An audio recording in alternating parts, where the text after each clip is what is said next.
결혼한 지 반년 조금 안 되었습니다. 저랑 남편은 당시 30살로 동갑내기 커플이었습니다. 남편은 군대 다녀오고 대학 졸업 후 취직한 지 얼마 되지 않은 상황이라 당시에 모아놓은 돈이 거의 없었어요. 저도 직장 생활은 결혼하던 당시에는 3년 차, 현재 4년 차로 경력이 어느 정도 긴 편이기는 하지만 사실상 일반 사무직이다 보니 연봉이 그렇게 높은 편이 아니다 보니 모아놓은 돈이 엄청 많지는 않았습니다. 제가 모아놓은 돈이 5천만 원이었고 친정에서 결혼한다고 사촌을 도와주기로 했어요. 그래서 제가 9천을 해가게 되었고 남편의 경우에는 모아놓은 돈이 따로 하나도 없었지만 시댁에서 1억을 해주기로 했습니다. 남편이 모아놓은 돈을 가지고는 신혼여행 및 결혼식 비용을 하기로 했어요. 그러니 따지고 보면 남편이랑 시댁이 2천 정도를 더 해온 거나 마찬가지지요. 그런데 거기에 더불어서 시부모님이 노후자금으로 가지고 계신 돈 6천만 원을 저희가 따로 빌리게 되었습니다. 다행히 저희가 사는 지역이 서울은 아니고 이 지역 집값이 그렇게 센 편도 아니다 보니 그 돈이면 신혼집을 충분히 구할 수 있었어요. 그런데 이왕이면 빌라보단 아파트, 작은 평수보단 큰 평수, 조금씩 눈을 높이다 보니 신혼집을 구하는 과정에서 돈이 살짝 모자라게 되었습니다. 그래서 시부모님의 노후자금을 저희가 빌리게 되었던 겁니다. 사실 신혼부부를 위한 대출제도도 잘 되어 있고 대출금리도 좋은 편이라서 그쪽을 알아보고 있었습니다. 어차피 결혼하자마자 아이를 가질 계획도 없었고 한동안 맞벌이 생활을 유지하려고 했기에 6천 정도 대출을 받는 게 저희 재정적으로 큰 부담이 되는 편은 아니었지요. 그런데 시부모님께서 저희가 대출을 알아보고 있다는 사실을 알게 되셨고 그러면 은행보다 이자를 더 싸게 빌려줄 테니 괜히 이자랍시고 은행 배불려주는 일 하지 말고 두 분 노후자금을 쓰라고 하셨어요. 저는 사실 내키지 않았습니다. 어떤 경우로든 가족끼리 돈으로 얽히고 싶지 않았어요. 저희가 빌려주는 상황이 아니고 빌리는 상황이었지만 제 입장에서는 그거나 똑같은 거라 생각했어요. 그런데 남편은 돈 한 푼이 아쉬운 상황에 절약을 할 수 있는 상황인데 뭐하러 거절을 하느냐 하면서 그냥 시부모님 돈을 빌려다 쓰자고 하는 겁니다. 이자를 은행보다 싸게 해주신다고 했지만 막상 돈을 빌리고 나니 은행에서 대출을 받을 때보다 0.2% 싸게 해주시는 거였어요. 대충 계산해보면 한 달에 7천 원 정도 되는 돈을 아끼게 된 거나 마찬가지입니다. 60개월 뒤에 갚기로 했는데 땅 파서 40만 원 안 나온다는 건 알지만 5년 동안 40만 원 아끼자고 은행에서 빌릴 수 있는 돈을 시부모님한테 빌리는 상황이 저는 석연치 않았습니다. 아니나 다를까 안 좋은 예감은 틀린 말이 없다더니 결국 이걸 문제로 이야기가 나오게 되었습니다. 시댁이나 친정이나 저희 신혼집에서 그렇게 멀지 않은 곳에 있습니다. 처음에 신혼여행 다녀와서는 당연히 친정과 시댁 둘 다 다녀오게 되었습니다. 맞벌이 부부다 보니까 둘이서 다 같이 쉬는 날은 주말 이틀밖에 없어요. 퇴근 후에도 시간이 있기는 하지만 보통 두 사람 다 일하느라 피곤해서 퇴근하고 나서는 보통 집에만 있지 활동적으로 어딜 다니거나 하지는 않는 편입니다.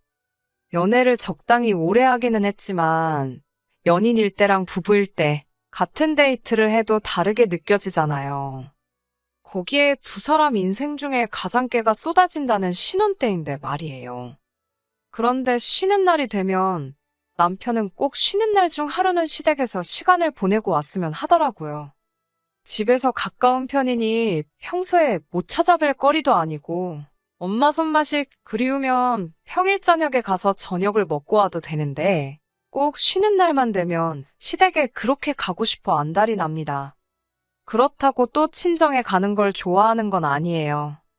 신혼여행 다녀오고 얼마 뒤부터 시댁에 거의 매주마다 가자는 식으로 나오기 시작했는데 처음에는 저도 별말 없이 잘 따라갔습니다.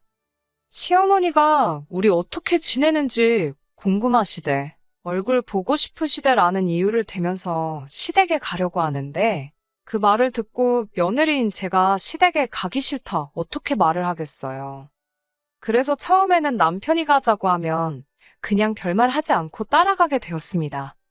그런데 그렇게 한두 번 따라갔더니 그 후에는 그냥 이유도 없이 쉬는 날만 되면 시댁에 가는 게 일상이 돼버리더라고요. 시어머니도 처음 몇 번은 어디 가서 악덕 시어머니라고 말 나온다고 하면서 저보고 남편 옆에 붙어서 편히 쉬라고 하셨어요. 편히 쉬라고 해도 어찌 제가 시댁에서 편히 쉬어지겠습니까? 남편한테야 원래 결혼 전까지 지가 살던 지네 집이었으니 내 집인 것 마냥 두 다리 쭉 뻗고 소파에 기대서 앉아있거나 아예 소파에 벌렁 드러누워서 콧노래를 흥얼거리거나 하지만 편하게 있으라는데 그 자리에 앉아있는 제 마음이 얼마나 무거울지는 아실 분들은 아마 다 아실 거라 생각해요. 거기에 진짜 제가 아무것도 안 하고 있으면 시어머니가 저를 불러서는 이거 한 번만 도와줘라 하고 부르고 그거 해놓고 다시 쪼르르 거실로 가면 적어도 한 번 도와줘라 하시면서 결국 저한테는 겉으로는 쉬라고 하시지만 그 잠깐 사이에도 수많은 일을 시키세요. 며느리가 시댁에서 일하는 게 당연하다. 어른이 일하는데 어떻게 앉아서 쉴 생각만 하느냐 생각하시는 분들이 계신다면 어쩔 수 없지만 저 같은 경우에는 생각이 조금 다르거든요. 남편이 먼저 나서서 같이 도와줬다면, 남편도 똑같이 일을 하고 있었다면 아마 저도 기분 좋게 불평불만 없이 같이 도와드릴 수 있었을 거예요. 그런데 지는 무슨 손이 없는 건지 발이 없는 건지 시댁에만 가면 자기 마실 물조차도 제가 떠다 줘야 했습니다.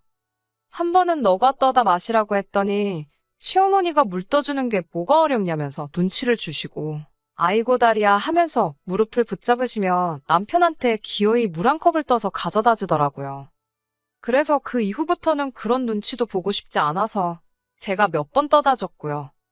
남편이 그 모양이니 솔직히 그냥 도와드려도 될 법한 일들도 그렇게 기분 좋게 할 수 있던 상황이 아니었습니다.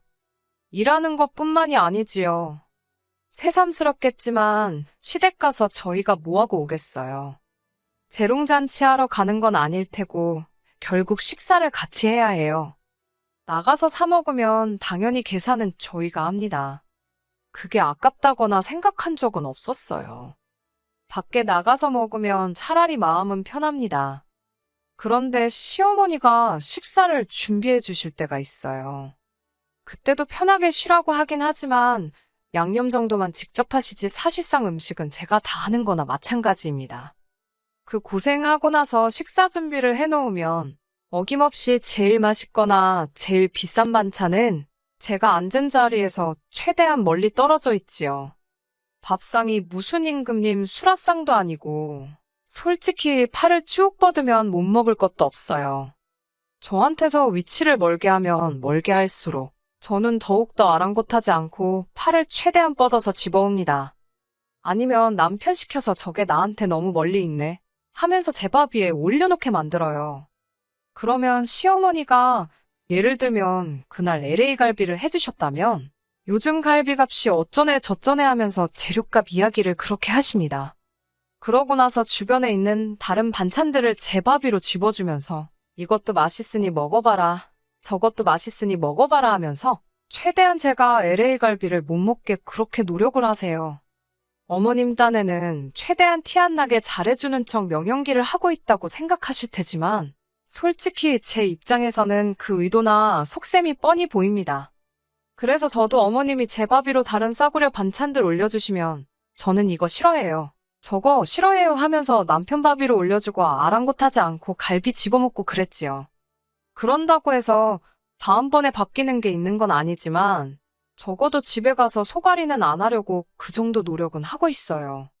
시댁에서 있던 일들은 저 혼자만이 아니라 이 세상 그 어떤 며느리분들도 다들 겪을 일들이니 그건 둘째치더라도 저를 더 열받게 하는 건 남편의 태도였습니다. 제가 시댁에 가면 많이 불편하다, 고생 많이 하고 온다, 그런 거 알아달라고 하는 것도 아니었습니다. 다만 남편이 둘이서 같이 쉬는 날 포기하고 저는 오히려 회사 다니는 것보다 더 많은 스트레스를 받는 건 아는지 모르는지 계속 시댁에만 가자고 하는 게 처음엔 이해가 가지 않았어요. 지 가족, 지 부모님 보고 싶어서 그러는 거 이해하겠는데 저도 제 가족이 있고 제 부모님이 있고 친정 부모님도 저희 신혼집에서 엎어지면 코 닿을 거리에 계십니다. 그래서 매주마다 자꾸 시댁에 가자고 하길래 이번엔 그냥 넘어가선 안 되겠다 싶어서 남편이 시댁 가자고 선수치기 전에 친정에 가자고 먼저 이야기를 꺼냈습니다. 그러니 남편이 대번에 처가에는 무슨 일로 가느냐고 묻더라고요. 거의 매주마다 시댁에 가서 시부모님하고 같이 저녁 먹고 오지 않냐. 나도 오랜만에 친정부모님하고 같이 식사를 하고 싶으니 이번 주는 시댁 말고 친정에 가자. 이렇게 이야기를 했어요. 제가 무리한 부탁을 한 것도 아니고 한 번 시댁에 가면 친정에도 한 번은 가자고 하는 말이나 마찬가지였습니다. 그런데 남편은 얼굴에 오만상을 쓰더니 친정에 가면 자기 불편하다고 갈 거면 저 혼자 다녀오라고 하더군요. 여태까지 시댁 다닐 때는 가기 싫다는데도 몸 말도 안 되는 이유를 대면서 저를 데려가 놓고선 막상 친정에 가자니까 오만상 얼굴을 찌푸리며 불편해서 싫다고 하니 어이가 없었습니다. 그래서 저도 똑같이 말을 했지요.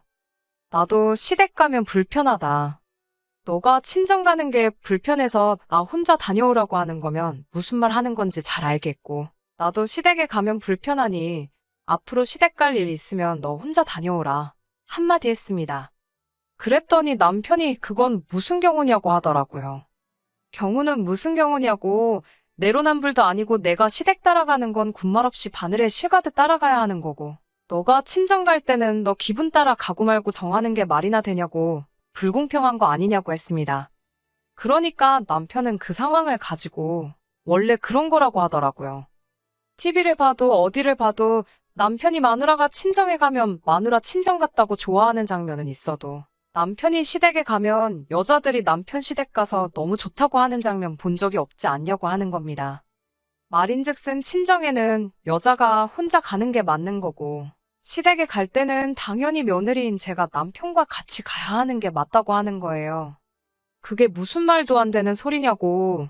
어깃장 부리지 말고 제대로 된 이유를 대라니까 진짜. 세상에서 가장 어이없는 말 같지도 않은 걸 이유라고 대면서 지금 제가 공평 불공평을 자기 앞에서 외칠 상황이 아니라고 하더라고요.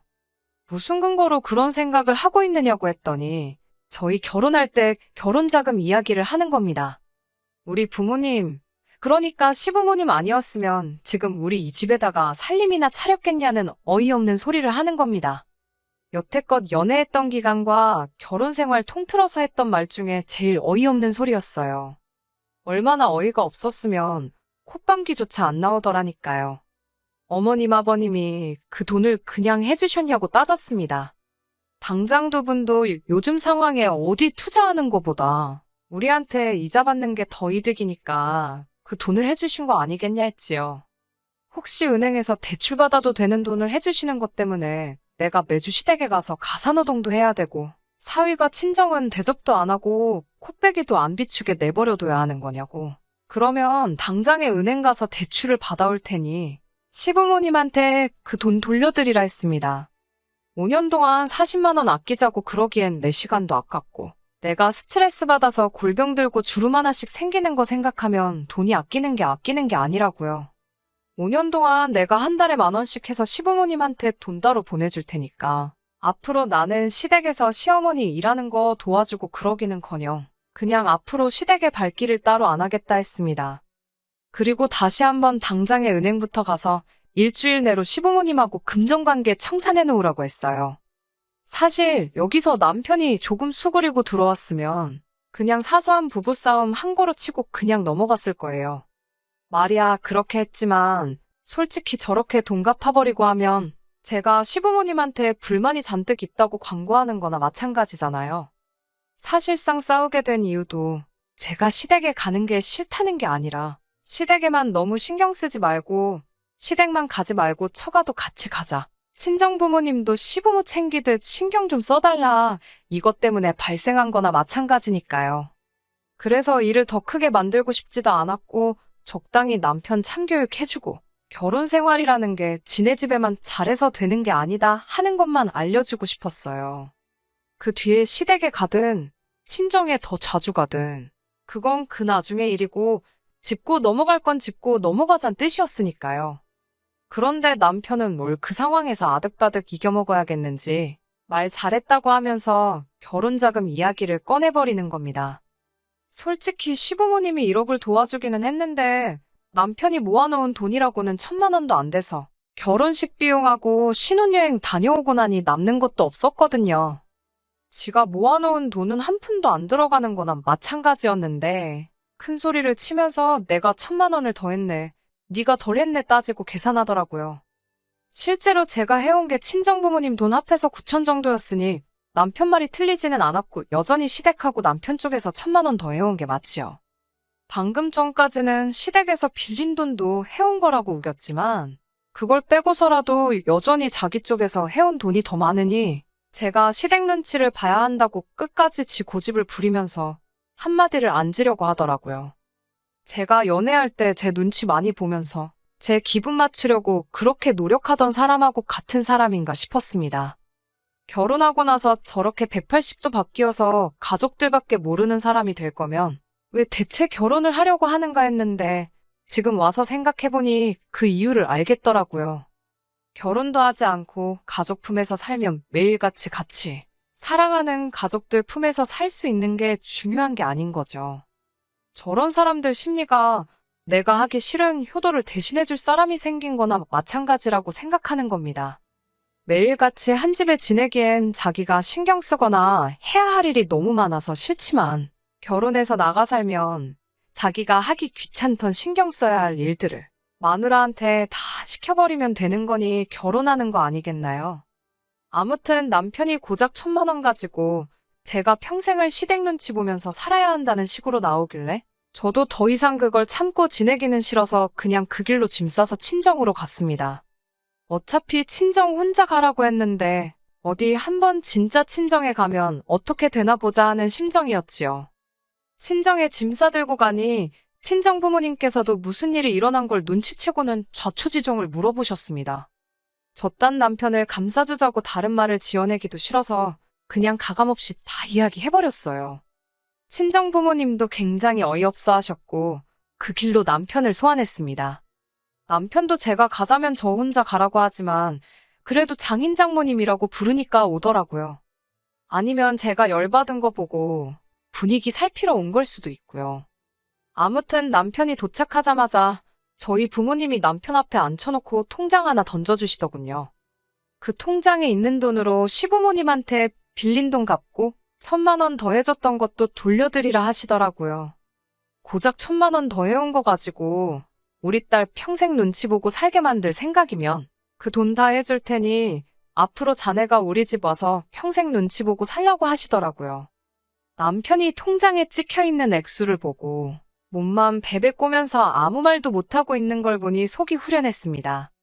그런데 또 고작 시댁 몇 번 안 가겠다고 이러는 것도 싫고 돈 얼마 가지고 어느 한 집에 눈치를 봐야 한다 이러는 것도 웃긴 것 같더라고요. 더 좋은 해결 방법이 있었는데 말입니다. 남편이 들고 있는 통장 낚아채 가지고 그럴 필요 없다고 한마디 해줬습니다. 그리고 그냥 그 길로 시부모님한테 가서 돈을 더 빌리던 신혼집을 팔아버리던 간에 결혼할 때 우리 집에서 들어간 돈 9,000만 원 다시 준비해오라고 했어요. 그리고 이혼하겠다고요. 돈 얼마 때문에 이미 남편과 남편 집구석이 어떤 사상을 가지고 있는지 그 밑바닥까지 다 보고 온 것 같은데 뭘 저희가 모자라게 했던 돈까지 메꿔가면서 상황을 바꿀 노력이나 할 필요나 있나 싶더라고요.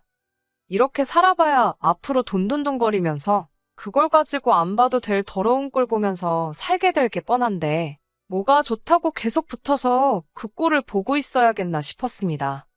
차라리 더 늦기 전에 재빠르게 이혼해버리면 저는 저대로 눈치도 안 보고 남편이 자기 하기 싫은 효도 저한테 떠넘기는 꼴 안 봐도 되잖아요.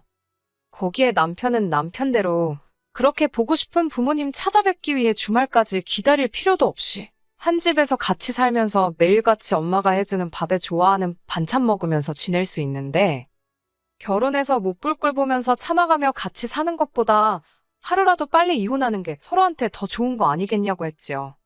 그러니 남편이 어버버거리면서 자기 장인 장모님 눈치 보다가 이대로 있으면 안 되겠나 싶었는지 아주 이마로 바닥을 뚫어버릴 기세로 죄송합니다. 제가 잘하겠습니다 하고 석고대죄를 시작하는 거 아니겠어요?